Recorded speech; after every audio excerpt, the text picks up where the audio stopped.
So hello guys and आज के video में हम लोग पढ़ेंगे हुक्स के बारे में एंड मेनली हम आज यूज स्टेट हुक के बारे में पढ़ेंगे। तो रिएक्ट में बहुत सारे इंपॉर्टेंट हुक्स है एंड उन हुक्स को हम एक एक वीडियो में डिटेल्स में कवर अप करने वाले हैं, ठीक है। एंड उसके बाद उन हुक्स को हम लोग एक प्रोजेक्ट में यूज़ करेंगे। तो सबसे पहले मैं अपने प्रोजेक्ट पे आ गया एंड यहाँ पे मैं अपने प्रोजेक्ट को पहले रन कर लेता हूँ, ठीक है। npm run dev।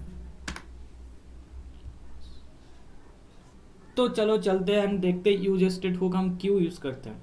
तो मैं सबसे पहले तो एक अपना पेज बना लेता हूँ यहाँ पे यूज स्टेट। एक पेज बना लेता हूँ हुक डॉट जेएसएक्स नाम से, ठीक है।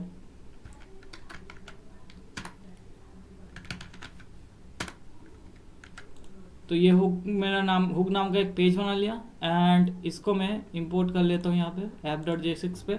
ये वही है जहाँ पे मैंने आपको प्रॉप्स सिखाया था और रिएक्ट आउट डॉट डॉम पढ़ाया था। तो ये वही प्रोजेक्ट है, उसमें ही हम हुक्स को भी पढ़ेंगे, ठीक है। एंड इसके अंदर मैं मेनली एक हुक यहाँ पे क्रिएट कर लेता हूँ हुक नाम से। Hook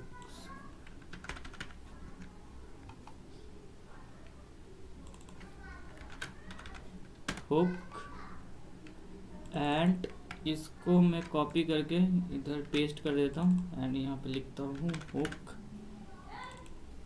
hook. तो लेट्स सी, चलते ब्राउज़र पे, लोकल होस्ट पे चलते,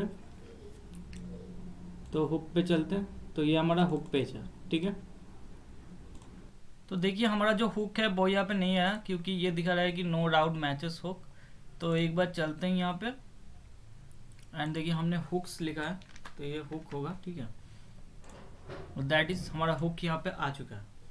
अब हम क्या करेंगे, यहाँ पे ना एक काम करते हैं, यहाँ पे ऐप डॉट सीएसएस को यहाँ से हटाते हैं, ये ठीक ठाक नहीं लिख रहा। एंड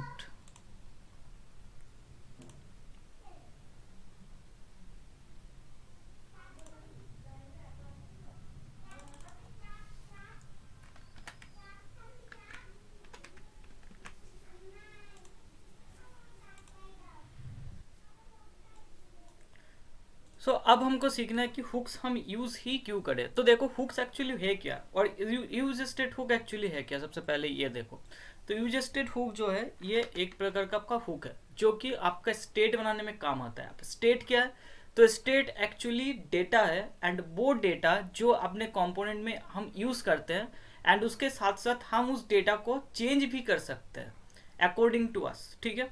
मतलब कि एक बटन क्लिक हुआ तो हम वो डेटा को चेंज कर रहे हैं, जैसे कि एक काउंटर आपका हो गया, ठीक है। तो एक काउंटर का एक डेटा है एंड अगर हम लोग एक बटन क्लिक कर रहे हैं, जैसे कि इंक्रीमेंट बटन अगर हम लोग क्लिक कर रहे हैं तो वो डेटा इंक्रीमेंट हो रहा है, दैट इज द स्टेट, ठीक है। तो देखो, तो वो पहले क्या है ना, हम जावास्क्रिप्ट की मदद से करने की कोशिश करते हैं, एक्चुअली रिएक्ट जावास्क्रिप्ट ही है। तो देखो हम यहाँ पे एक काउंटर बना लेते हैं काउंटर नाम से एंड इसको लिखते हैं 2, ठीक है, और इसको लिखते हैं 0 एंड ये ऑब्वियसली कॉन्स्टेंट लेट होगा, ठीक है। अब हम क्या करेंगे, यहाँ पे सबसे पहले तो एक h2 ले लेते हैं एंड यहाँ पे जो है हम लोग काउंटर को शो करवाते हैं, ठीक है। काउंटर को शो करवाते हैं, हो रहा है काउंटर शो, चलो देखो 0 हो रहा है। अब हम क्या करेंगे, यहाँ पे 2 बटन्स लेते हैं, ठीक है। 2 बटन लेते हैं,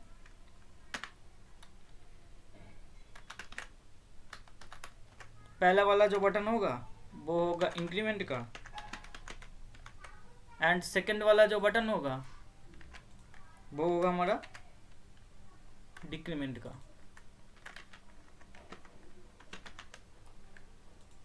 एंड एक काम करेंगे, यहाँ पे इसको रैप भी करना तो पड़ेगा ना, तो इसको रैप कर दिया हमने, ठीक है।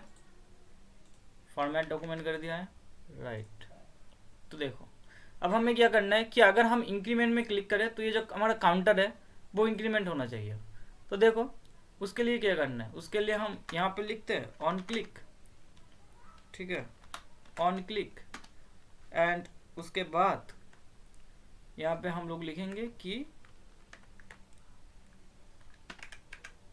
अगर यहाँ पे इवेंट होता है, इसको ऑन क्लिक काउंटर को प्लस प्लस कर दो एंड यहाँ पे भी सेम लिखेंगे हम लोग, ऑन क्लिक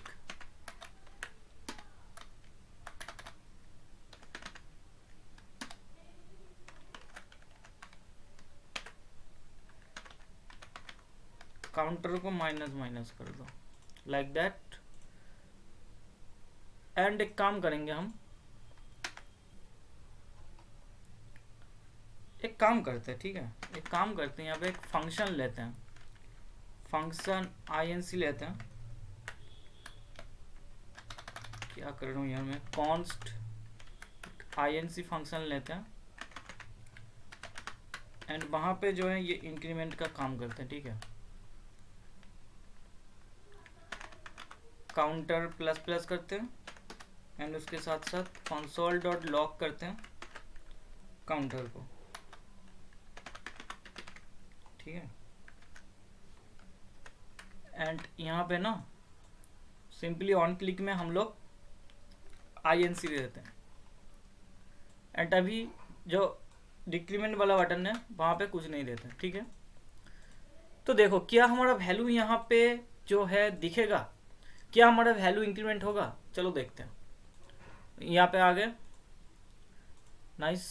तो देखो हम यहाँ पे कंसोल ओपन करते हैं, कंसोल, देखो इंक्रीमेंट करते हैं, देखो वैल्यू हमारा यहाँ पे इंक्रीमेंट हो रहा है, देखो इंक्रीमेंट यहाँ पे हो रहा है, लेकिन हमारा जो डॉम है, हमारा जो डॉम है वहाँ पे हमारा वैल्यू इंक्रीमेंट नहीं हो रहा। तो that is the use state help us, ठीक है, that is use state help us कि अगर हमारा वैल्यू इंक्रीमेंट होगा वो डॉम पे भी इंक्रीमेंट होगा। यही है रिएक्ट का जो खूबसूरती है कि अगर हम लोग कुछ इंक्रीमेंट कर रहे हैं, कुछ काम कर रहे हैं स्टेट से, कुछ काम कर रहे हैं डेटा से, तो वो हमारे डॉम में भी दिखता है। देखो जावास्क्रिप्ट में भी हम दिखा सकते हैं गेट एलिमेंट बाय आईडी करके, ऐसे वैसे करके, लेकिन रिएक्ट में जो है बहुत ही सिंपल तरीके से मैं इसको अपडेट कर सकता हूँ। वो कैसे, यूज स्टेट की मदद से। तो समझ में आया कि यूज स्टेट हम कहाँ पे यूज़ करेंगे। अभी हम लोगों ने यूज़ नहीं किया, मैं आपको दिखाया कि हम क्यों यूज़ करें यूज स्टेट को। हम यूज स्टेट को इसलिए यूज़ करेंगे कि हमारा वैल्यू जो है, मान लो कि हमने एक वैल्यू डिफाइन किया हुआ है, एक डेटा लिया है एंड उस डेटा के साथ हम कुछ कर रहे हैं, लेकिन हमारा डॉम में वो नहीं दिख रहा, तो वो हमारे डॉम में भी दिखे, मतलब अगर हम उस वैल्यू को कुछ अपडेट करें या फिर उसके साथ कुछ काम करें, वो हमारे डॉम में भी रिफ्लेक्ट हो। इसलिए हम लोग जो है एक्चुअली यूज स्टेट हुक को यूज़ करते हैं, राइट। तो चलो सेम चीज़ को हम लोग यूज स्टेट हुक से कैसे करेंगे वो हम अब दिखेंगे, ठीक है। तो देखो ये जो फंक्शन है ये ऐसा ही रहेगा, अभी के लिए ऐसा ही रखते हैं। तो ये अभी का जो कोड है वो ऐसा ही रखते हैं, ठीक है। तो सबसे पहले यूज स्टेट को लिखने के लिए, फिर यूज स्टेट को यूज़ करने के लिए आपको क्या करना है, आपको सिंपली रिएक्ट के बाद एक कॉमा लगाना है एंड यहाँ से आपको यूज स्टेट को डिस्ट्रक्चर कर लेना है, दैट इज यहाँ पे लेना है यूज स्टेट, ठीक है। उसके बाद आपको क्या करना है, ये जो हमने लिखा था let counter is equal to 0, actually इसको हटाना है एंड आपको इस तरह से लिखना है कॉन्स्ट, उसके बाद एक एरे होगा एंड यहाँ पे आपको जो है अपना डेटा का वेरिएबल का नेम देना होगा। वेरिएबल का नेम क्या है, काउंटर। उसके बाद आपको और एक यहाँ पे एक फंक्शन देना होगा। तो ये क्या होगा, सेट काउंटर एक्चुअली एक फंक्शन है जो कि आपका काउंटर का वैल्यू सेट करता है, ठीक है। उसके बाद इक्वल्स टू यहाँ पर देना होगा use state and use state के अंदर इस तरह से आपको क्या देना है, उसका इनिशियल वैल्यू। तो उसका इनिशियल वैल्यू क्या है, 0। तो देखो एक्चुअली यूज स्टेट हुक हम लोग कैसे लिखते हैं, आपको समझ में आया। तो सबसे पहले कॉन्स्ट के अंदर जो पहला वाला है वो आपका वेरिएबल का नाम है, ठीक है। मतलब कि जब मैं लिख रहा था let counter is equal to 0, तो काउंटर क्या था, वेरिएबल था, वही वेरिएबल हम यहाँ पे लिखे हैं।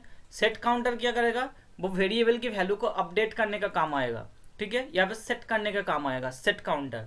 और यूज स्टेट के अंदर जो 0 लिखा है उसका मतलब है काउंटर का इनिशियल स्टेट, मतलब काउंटर का इनिशियल वैल्यू क्या होगा, सबसे पहले काउंटर का वैल्यू क्या होगा। सेट काउंटर के मदद से हम तो वैल्यू को बाद में अपडेट करेंगे, लेकिन पहले जो वैल्यू होगा that is the use state के अंदर हमने लिखा है। ओके, समझ में आया। अब देखो इंक्रीमेंट फंक्शन के अंदर हम क्या कर रहे थे, काउंटर प्लस प्लस कर रहे थे, राइट। तो हम यहाँ पे क्या लिखेंगे, हम यहाँ पे लिखेंगे सेट काउंटर, हम यहाँ पे लिखेंगे सेट काउंटर, और सेट काउंटर के अंदर हम लोग क्या कर देंगे, काउंटर प्लस प्लस कर देंगे, लाइक दैट। ठीक है, सिंपल से बात हुआ कि सेट काउंटर के अंदर हम लोग काउंटर प्लस प्लस कर रहे हैं। ओके ओके, और एक बात यहाँ पे होगा कि कांस्टेंट हमने काउंटर का वैल्यू को इंक्रीमेंट नहीं कर सकते क्योंकि हमने कॉन्स्ट लिया है, तो हम यहाँ पे लेट ले सकते हैं। ठीक है, क्योंकि हम लोग काउंटर प्लस प्लस कर रहे हैं, तो काउंटर का वैल्यू अगर हम लोग अपडेट कर रहे हैं, प्लस प्लस कर रहे हैं, तो वो नहीं होगा अगर हमने कॉन्स्ट लिया होता। ठीक है, तो दैट इज, तो चलो अब देखते हैं कि क्या हमारी डॉम पे भी काउंटर का वैल्यू इंक्रीमेंट होता है। तो देखो रिफ्रेश कर लेते हैं एक बार, अब देखो इंक्रीमेंट, तो अभी भी देखो इंक्रीमेंट हो रहा है, लेकिन अभी क्या हो रहा है कि हम 2 बार प्रेस कर रहे हैं तो एक बार इंक्रीमेंट हो रहा है। तो वो क्यों हो रहा है एक बार देखो,